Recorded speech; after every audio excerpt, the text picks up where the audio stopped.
have you ever cheated or been cheated on?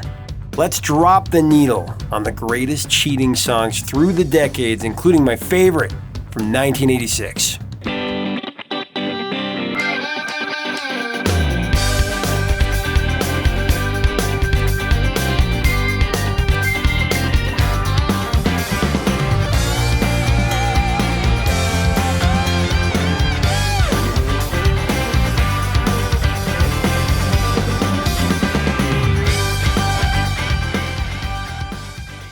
Hey music junkies, Professor of Rock here with your latest pop fix.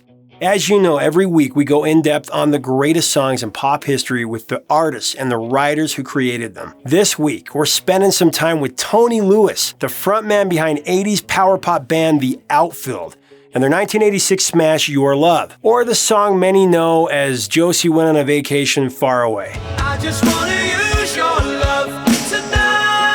It's one of the definitive cheating songs of the 1980s. Of course, songs about cheating go way back. Let's jam on that for just a second. Because in popular music, there have been hundreds of thousands of songs about love, right? Love, love, sweet love. It's been done from every aspect and point of reference, from I love you, baby, baby, to I need you, baby, baby, and even just baby, baby, baby. But the love song gets far more interesting when it goes into betrayal, cheating on, or having been cheated on. It seems like every decade has had a few pivotal cheating songs. You know, in the 1950s, country music had some memorable ones, including the Marjon Wilkin and Danny Deal ballad, Long Black Veil, which was first recorded by Lefty Frizzell, but it was perfected a few years later in 1965 by the man in black himself, Johnny Cash. It was sung from the point of view of a man who would sooner hang for a murder that he didn't even commit than anyone finding out that he was actually cheating with his best friend's lady the very night of the incident. This song, Long Black Veil, is gut-wrenching and it's haunting, and it deserves another listen if you haven't heard it before. Also in the 1950s, the legendary Hank Williams wrote and released the classic Your Cheatin' Heart. It's arguably country music's most important standard, with hundreds of artists who have released their own versions, including Elvis Presley, Patsy Cline, Ray Charles. I mean, there are many others, but this song would set the precedent for just about everything that would follow thereafter. Because in the 1960s, Marvin Gaye would up the ante considerably with I Heard It Through the Grapevine, a song that spent 7 weeks at number one and became Motown's biggest single ever, even though it was covered prior to that by Gladys Knight as well as the Miracles.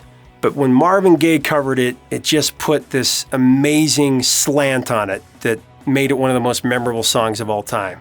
And of course, in the 80s, it made a dent again with the California Raisins. And then in the 70s, who can forget Billy Paul's 1972 smash number one hit, Me and Mrs. Jones.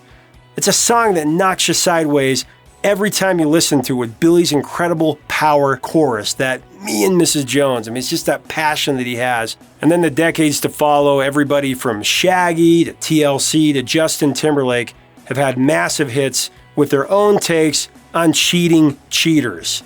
So as I said, this week at ProfessorofRock.com, we're going in depth on one of the subject-defining cheating songs of the 80s, Your Love by The Outfield. We have a cool mini documentary there, again with Tony Lewis, the lead singer of The Outfield, where we actually together break down Your Love, not only a great cheating song, but one of the definitive songs of the 1980s. The song hit number 6 on the charts in 1986, and it was the biggest single from their multi-platinum classic album, Play Deep. The song has remained a classic staple of the era, with appearances all over pop culture, and has now amassed almost 160 million views on YouTube. The Outfield, that's the thing about them, they were one of the most underrated bands of the 80s, and I want to talk about that for a second. From their first single, Say It Isn't So, you just knew that The Outfield had something special. It was melodic rock songs with surefire, catchy riffs, that driving beat, and out-of-this-world background vocals. They were songs that you could sing along to and that you listened to until your cassette tape wore out. For me, it was the high-pitched, straight-ahead, grab-you-by-the-neck lead vocals that pushed the band over the top and well above some of the other power pop bands at that time. Similar to some of you out there, I distinctly remember Buy and Play Deep. It was after I discovered them from the radio. I was more than elated to show my friends my latest musical discovery, and of course, they followed suit and they became massive fans. And that's one of the tricks to this band. The music of the Outfield, it really reached across the aisle as well as any band of its day. What I mean by that is that the metalheads, the wavers, the preppies, the cowboys, everybody loved them some Outfield. Whether it was the 80's aforementioned philandering sing-along of Your Love or the blazing rocker Since You've Been Gone, or the mystical and otherworldly sound of Voices of Babylon, which is a great song, you gotta check that out, or that heart-wrenching melancholy plea of For You, which was also a big hit. Tony Lewis had a voice that was a spiraling, grand extravaganza of human emotion. His voice was like the halfway point between Sting and Steve Perry of Journey. There was this magic to his approach. As a listener, he made you feel every emotion as deeply as your heart would hope to allow, which is why decades later, we still hear these classics on the radio and we sing them to the top of our lungs. The melodies are transfixing due to not only his voice, but the guitar craftsmanship of John Spinks, also in the band. And they perfectly blended together, his vocals and that guitar. So head over to professorofrock.com to watch the story behind Your Love by the Outfield and why everybody from Bruno Mars to Katy Perry have covered it. And in the comments below, let us know what your favorite cheating songs are and why. Let us know if you'd like to see the full 1-hour interview with Tony, where we talk through all of the Outfield's hits, including his newest solo album.